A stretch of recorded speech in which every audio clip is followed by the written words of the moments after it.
یہ کہانی صرف ایک عورت اور ایک خوبصورت نوجوان کی کہانی نہیں ہے، یہ در حقیقت ہمارے دلوں کی کہانی ہے۔ ہر اس انسان کی کہانی ہے جس کے دل نے کبھی کسی غلط چیز کی طرف مائل ہونے کی کوشش کی ہو۔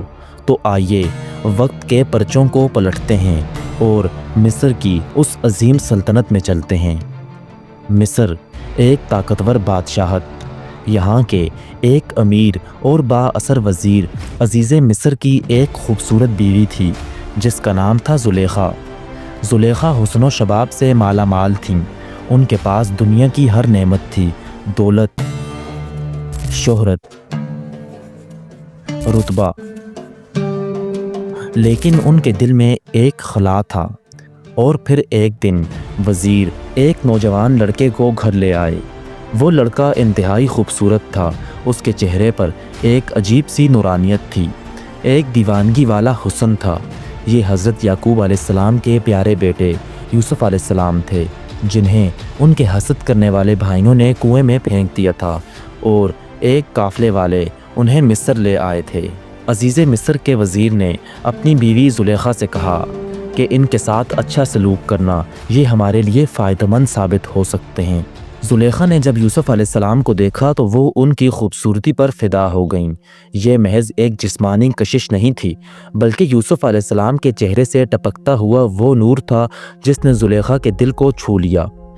وقت گزرتا گیا، یوسف علیہ السلام جوان ہوئے اور ان کا حسن چار چاند لگ گیا۔ زلیخا کا دل روز بروز زیادہ بے قابو ہوتا گیا، وہ اپنے جذبات پر قابو نہ پا سکیں۔ اور پھر وہ تاریخی دن آیا، ایک دن جب گھر میں کوئی نہ تھا سوائے زلیخا اور یوسف علیہ السلام کے۔ زلیخا نے محل کے تمام دروازے بند کروا دیے اور وہ یوسف علیہ السلام کی طرف بڑھیں۔ انہوں نے یوسف علیہ السلام کو بلایا، اے یوسف میرے پاس آؤ، میں نے خود کو تمہارے لیے آمادہ کیا ہے۔ زلیخا حضرت یوسف علیہ السلام سے کہتی ہے کہ یوسف، تمہیں معلوم ہے میں تمہارے لیے کیا محسوس کرتی ہوں؟ تمہاری ہر بات، تمہاری ہر اداؤں نے مجھے دیوانہ کر دیا ہے۔ آج کوئی نہیں ہے، صرف تم اور میں، میرے قریب آ جاؤ۔ یوسف علیہ السلام فرماتے ہیں کہ میں اپنے رب کی پناہ مانگتا ہوں، بے شک تمہارا شوہر میرا مالک ہے جس نے مجھے عزت دی ہے، واقعی ظالم لوگ فلاح نہیں پاتے۔ یوسف علیہ السلام اللہ کے خوف سے زلیخا سے دور بھاگے۔ زلیخا ان کے پیچھے بھاگیں۔ انہوں نے یوسف علیہ السلام کا کرتا پیچھے سے پکڑ لیا اور وہ کرتا پھٹ گیا، اور اسی لمحے دروازے پر ان دونوں نے عزیز مصر کے وزیر کو کھڑے پایا۔ زلیخا نے موقع کو دیکھا اور فوراً ہی اپنی چال آپ چلی۔ کی بیوی پر بری نظر رکھتا ہو، اس کی سزا اس کے سوا اور کیا ہے کہ اس کو قید کیا جائے؟ زلیخا نے اپنے شوہر سے کہا، اس شخص کی سزا کیا ہے جو تمہاری بیوی کے ساتھ برائی کا ارادہ کرے؟ اسے قید کر دو یا اسے سخت عذاب دو۔ یوسف علیہ السلام خاموش کھڑے ہیں اور پھر یوسف علیہ السلام فرماتے ہیں، در حقیقت وہی مجھے اپنی طرف بلاتی رہی ہے۔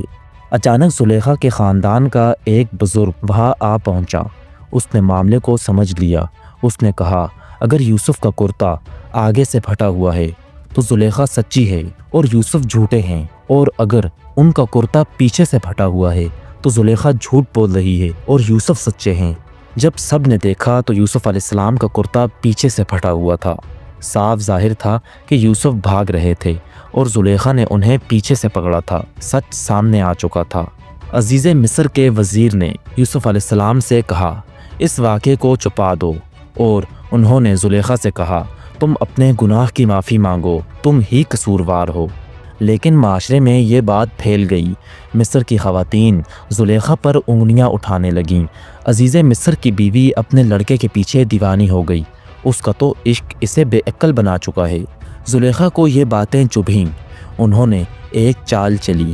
انہوں نے ان تمام عورتوں کو دعوت پر بلایا اور ہر ایک کے ہاتھ میں ایک چھری تھما دی۔ پھر انہوں نے یوسف علیہ السلام کو ان کے سامنے بلا بھیجا۔ جب ان عورتوں نے یوسف علیہ السلام کو دیکھا تو وہ یوسف علیہ السلام کے حسن کے اس قدر محو ہوئیں کہ انہوں نے اپنے ہاتھوں سے سیب اور انار کاٹنا چھوڑ دیا اور اپنی انگلیاں کاٹ بیٹھیں۔ وہ بے اختیار چلائیں، یہ کوئی انسان نہیں ہے، یہ تو کوئی بہت ہی معزز فرشتہ ہے۔ یہ انسان نہیں، حسن کا دیوتا ہے۔ زلیخا نے کہا تم نے دیکھا یہی وہ ہے جس کے بارے میں تم مجھے ملامت کر رہی تھی، میں نے اسے اپنے پاس بلایا تھا لیکن اس نے انکار کر دیا۔ میں نے بدی کا ارادہ کیا لیکن اس نے پاک دامنی اختیار کی۔ اگر وہ نہیں کرے گا جو میں اسے کہتی ہوں تو وہ ضرور قید کر دیا جائے گا اور ذلیل ہوگا۔ یوسف علیہ السلام نے اللہ سے دعا کی اور فرمایا کہ اے میرے رب، میں ان کے بلانے کے مقابلے قید کو پسند کرتا ہوں، اور اگر تو نے ان کی چالوں کو مجھ سے دور نہ کیا تو میں ان کی طرف مائل ہو جاؤں گا اور جاہلوں میں سے ہو جاؤں گا۔ اللہ تعالیٰ نے اپنے نبی کی دعا قبول فرمائی۔ یوسف علیہ السلام کو بے قصور ہونے کے باوجود قید خانے میں ڈال دیا گیا۔ سالوں تک وہ وہیں رہے اور زلیخا ان کی دنیا ٹوٹ چکی تھی۔ انہیں اپنی غلطی کا احساس ہوا۔ ان کی تمام دولت، ان کا رتبہ، ان کی خوبصورتی سب بیکار ہو گئی۔ وہ اپنے ہی کردار کی قیدی بن گئیں۔ انہوں نے یوسف علیہ السلام کے عشق میں اپنی آنکھیں گنوا دیں اور بینائی سے محروم ہو گئیں۔ وہ ایک ویران جگہ میں رہنے لگیں، ہمیشہ روتی رہتیں، ہمیشہ پچھتاتی رہتیں۔ سالوں بعد جب یوسف علیہ السلام مصر کے بادشاہ بن چکے تھے، انصاف کے ساتھ حکومت کر رہے تھے، تو ایک دن زلیخا ان کے پاس آئیں۔ ان کی حالت دیکھ کر کوئی نہیں کہہ سکتا تھا کہ یہ کبھی مصر کی سب سے خوبصورت اور طاقتور خاتون ہوا کرتی تھیں۔ انہوں نے یوسف علیہ السلام سے کہا، اے یوسف، سچ بتاؤ، کیا اب بھی تمہارے دل میں میرے لیے کوئی نفرت ہے؟ کیا تم مجھے معاف کر سکتے ہو؟ تو یوسف علیہ السلام جو صبر اور رحم کے پیکر تھے، انہوں نے جواب دیا، آج کے دن تم پر کوئی ملامت نہیں، اللہ تمہیں معاف فرما دے، اور وہ رحم کرنے والوں میں سے سب سے بڑھ کر ہے۔ اور پھر ایک معجزہ ہوا۔ زلیخا نے اپنے گناہوں سے توبہ کی، اپنے دل کو اللہ کی طرف موڑ لیا۔ انہوں نے یوسف سے دنیاوی محبت نہیں بلکہ روحانی رہنمائی مانگی، اور اللہ کے فضل سے ان کی بینائی واپس آ گئی۔ زلیخا نے اپنی باقی کی زندگی اللہ کی عبادت میں گزاری، اور یوسف علیہ السلام نے انہیں عزت سے رکھا۔ یہ کہانی جو ایک گناہ کے ساتھ شروع ہوئی تھی، وہ ایمان اور مغفرت پر ختم ہوئی۔ یہ کہانی ہمیں سکھاتی ہے کہ حسن ظاہر سے زیادہ اہم حسن باطن ہے۔ یوسف علیہ السلام کی خوبصورتی صرف ان کے چہرے تک محدود نہیں تھی، بلکہ وہ اپنے کردار، اپنے صبر اور اپنے تقوی میں بھی خوبصورت تھے۔ یہ کہانی ہمیں سکھاتی ہے کہ اللہ کی ناراضگی سے بچنا ہر چیز سے زیادہ اہم ہے۔ یوسف علیہ السلام نے قید کو پسند کیا لیکن گناہ کو نہیں، اور یہ کہانی ہمیں یہ بھی سکھاتی ہے کہ اللہ کی رحمت سے مایوس نہیں ہونا چاہیے۔ زلیخا جیسی شخصیت بھی جب سچے دل سے توبہ کرتی ہے تو اللہ اسے معاف فرما دیتا ہے اور اس کی زندگی کو بدل دیتا ہے۔ ہمارے اپنے دلوں میں بھی ایک یوسف اور ایک زلیخا موجود ہے۔ نفس ہمیں غلط کام کی طرف بلاتا ہے لیکن ہمارا ایمان ہمیں روکتا ہے۔ کامیاب وہی ہے جو اپنے نفس پر قابو پا لے۔